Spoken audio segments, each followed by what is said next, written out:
Let's catch up with Ian Casselberry with Barrett Sports Media. Our baseball update for today, it's presented by Blue Mountain Pizza, Main Street in Weaverville. Ian, how you doing, friend? I'm doing well. How are you? Oh, pretty good on a Monday, man. It's great to hear your voice, and we've got a few things to get to, including Albert Pujols hitting 700. He now joins Hank Aaron as the only player to hit 700 home runs and have 3,000 hits. I mean, that is rarefied air. Ian, when it's all said and done, will Pujols be considered a top 5 player of all time, top 10, top 25? To think about it now, yes, Albert Pujols, it certainly seems like he should be considered a top 5 player. What you just mentioned, only 2 players have had 700 home runs, 3,000 hits. You know, he's top 10 in career hit total. He's top 5 in career home run total, top 5 RBI career total. But I think you got to look at those seasons with the Angels, unfortunately, and I think that prevents him from being, even a top 10 player with the Angels, 256 career average there, 758 OPS, 222 home runs. But in 10 seasons with the Angels, I mean, he almost lost his career there. And going back to St. Louis at the end of his career, he appears to have found the fountain of youth, or at least the usage with the Cardinals and manager Oliver Marmol have really unlocked Pujols' abilities, and maybe just being in that uniform again, being for the Cardinals fans. But I think you could certainly make a case that Albert Pujols should be among the top 25 hitters of all time. I mean, you look at the history of Major League Baseball, there's just so many great players. You do have to consider the era too, especially the past 10, maybe even 12 years. Pujols has essentially been a first baseman and a designated hitter. It's easy to forget that early in his career, he could move all over the diamond. He would play first base, but he'd play third base. He could play left field. He could play right field. So he really was a versatile player. But I think certainly you have to look at him and say he was arguably the best right-handed hitter. You can make an argument between him and Miguel Cabrera, the best right-handed hitter of the past 20 years, if you want to call that a modern era or a current era. But certainly in the 2000s, I think Pujols does have to be considered one of the top hitters among his peers. Yeah, it's funny, man, because I think as we get farther away from his retirement, that is, if the fish get bigger every time you tell the story, that maybe, it'll be interesting to see how his career is looked upon 10, 15 years maybe down the road. We'll, of course, see if Pujols, he's retiring after this season, still has the playoffs to go, still maybe something still left in Albert. All right, moving forward, Tony La Russa not returning this season to the White Sox. Well, it's only a week left in the season, Ian, but what's your feel for his return in 2023? It's difficult to see how Tony La Russa is going to come back here. 78 years old, he has a heart ailment, and apparently the way it's been treated, and if he wasn't a Major League Baseball manager, maybe you'd say, okay, he could work elsewhere. I mean, I don't know how many people want to be working at 78 years old. He could certainly be, he was retired before he came out of it to join the White Sox. But I think the stress of a Major League Baseball season, the travel, the grind, the hours, and Tony La Russa, I think, he knows what it takes to be a successful Major League manager, and maybe he just is frankly too old and his body isn't up to it anymore. You could make the argument, and I'm sure many have and many will, given how disappointing the White Sox have been this season, that the game has passed him by. And maybe that's a little bit unfair to say, given his accomplishments, his achievements, his career records in Major League Baseball. But baseball is so different now with the analytics and the way you build a coaching staff, not just, the days of him just having, Dave Duncan right there to handle the pitching staff. Right. It's so much different now with video. You almost need 2 pitching coaches. You almost need 2 hitting coaches. The general manager has much more of a say in roster construction and management. I'm sure Jerry Reinsdorf, the White Sox owner, will advocate for La Russa coming back.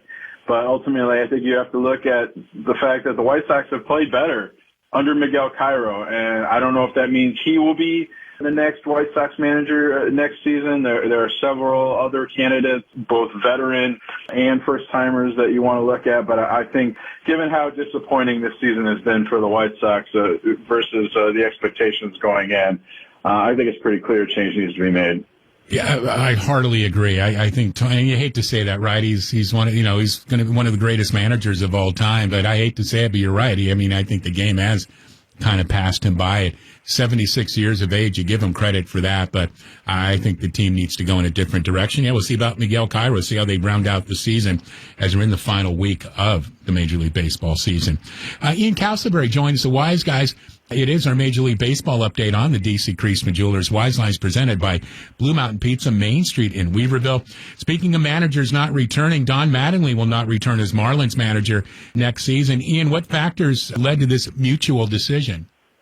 Well, first of all, Mattingly's contract runs out at the end of the season, so there was a mutual decision made to not talk about an extension or a renewal.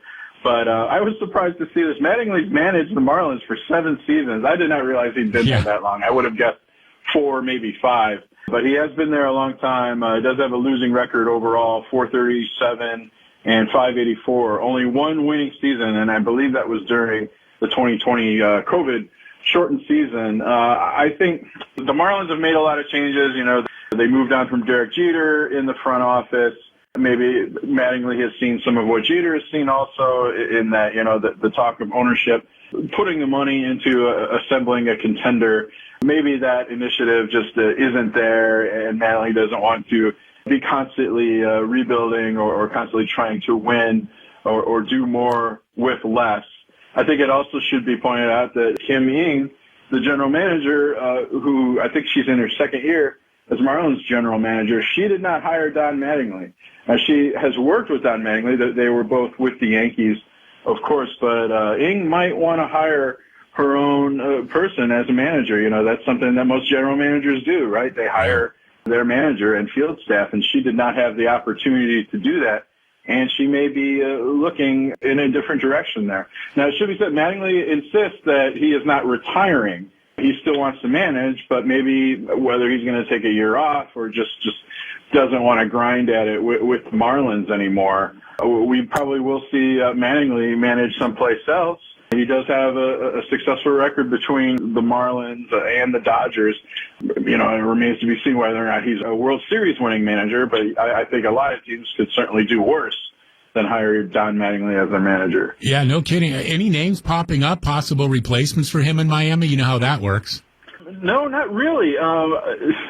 Whether they're going to go with, we mentioned Miguel Cairo. If he's not named the manager of the White Sox, could he say, well, hey, things aren't going to look any better in terms of my record as they do right now. He might be a really good fit there in Miami. Younger, a little more connected with the players, shown he can have some success as a major league manager. So if Miguel Cairo does not become the White Sox manager, I would look there. They could go with a veteran manager. Joe Girardi is out there. Bruce Bochy might want to get back into managing. And I would point to 2 names that I feel like we've been bringing up at least the past 3, maybe 4 off seasons. Popular bench coaches or very successful bench coaches. Matt Quatraro, bench coach with the Tampa Bay Rays, and Joe Espada, the bench coach with the Houston Astros. They've been passed over for many jobs, including the Yankees and the Red Sox. One of these days, both of these guys are going to get a managerial job, and the Marlins might be that opportunity. All right, we'll follow it as Ian does for us each and every week here on the show. Ian Casselberry joins us, of course, Major League Baseball update presented by Blue Mountain Pizza. All right, so the Braves' Kyle Wright becomes baseball's first 20-game winner. And Ian, what a comeback for a pitcher who won 0 games last season. Not just going winless, but he only made 2 appearances for the Braves. He only pitched just over 6 innings, 6 1/3 innings. To go from that to 175 innings and 29 starts is truly impressive. But what we've seen here is Braves coaching and analytics staff. They looked at what Kyle Wright does. And this is a lesson that we've seen throughout Major League Baseball, especially with a pitcher like Kevin Gausman, who wasn't as successful early in his career with the Orioles. He goes over to the Giants, and the Giants look at him and say, okay, you throw 4 pitches, that's great, but only 2 of them are really effective. And the Braves kind of did the same thing with Kyle Wright, and that he can throw all kinds of pitches, of 4, 5 in his arsenal. But the Braves looked at this and said, okay, your slider is kind of your out pitch, your put away pitch when you got 2 strikes on a hitter. His curveball, he has emphasized, has been extremely successful against right-handed hitters, and consequently, he throws a sinker that's been really successful against lefties. So I think they looked at his 4-seam, his 2-seam fastball, effective pitches maybe, but not as successful as getting out. So he got rid of his cut fastball, for instance, or is throwing it much less. So this is great coaching. This is great analytics by the Braves saying, okay, we think these are your 2 best pitches. Use those most of the time and just kind of sprinkle the others in. But those other pitches aren't doing anything for you. Stick with what's working. Yeah, and I'll tell you what, that Braves staff looking good for the Braves heading into the playoffs. Of course, a big 3-game series. Hopefully, the division title on the line when the Mets visit Atlanta this Friday. Ian, Aaron Judge sits at 60 home runs. He's got a week remaining in the season. All right, what do you say? Does AJ squeeze in 2 more home runs this week? I think he will. I wonder if maybe there was a little bit too much pressure to do it at home. 2 against the Pirates and, of course, 4 against the Red Sox. And you got to figure the Red Sox didn't want to be the team to give up number 61. But if anybody watched those games or at least watched Aaron Judge's at-bats, I think you got to give the Red Sox credit. They didn't pitch around him. They didn't try to give him nothing to hit. They went at him, and Judge just didn't. He still got hits, and it's worth pointing out that he's still in contention to win a Triple Crown. He's got, I believe it's a .316 average, but he leads the American League, or is among the top 2 or 3 in the American League in batting average. So he could still do that. They have 3 against Toronto, 3, their final 3 home games are against the Orioles, and then 4 at the Rangers. I still like his chances, with 10 games here to hit 2 home runs, given that he's already hit 60 this season. But maybe getting away from home, getting away from Yankee Stadium and the home crowd will be good for him in terms of just helping him relax a little bit. Yeah, boy, no pressure there whatsoever, especially with the Maris family in tow, waiting for him to at least tie that record. Ian, before we let you go, teams are hitting a combined .246 in Major League Baseball. Is there anything baseball might do to swing some balance towards offense? Because, chicks love the long ball. I think casual baseball fans enjoy offense more than defense. Yeah, well, we've seen with the rules changes that Major League Baseball is going to make, getting rid of the shift and increasing the size of the bases to try and increase base running, reduce injuries on the base paths, maybe create a little bit more room for the base runners to work with, fewer pickoff throws. I think that's where the added offense is going to come from, and just trying to create more action on the bases, trying to get the ball in play. This is really the problem, is that pitchers are too good right now, especially when you're bringing in, it seems like you're bringing in a guy who throws 100 miles an hour and is a strikeout machine. Every reliever coming out of the bullpen on almost every staff in the majors, and it's really hard. Strikeouts are just such a problem. Major league batters are not putting the ball in play enough. Now, maybe part of that is because, as you mentioned, chicks dig the long ball. They're trying to hit too many home runs. They've tried to hit over the shift. But you have increasingly gotten this. You're either going to get a home run, you're going to get a walk, or you're going to strike out, which is just bad baseball to watch.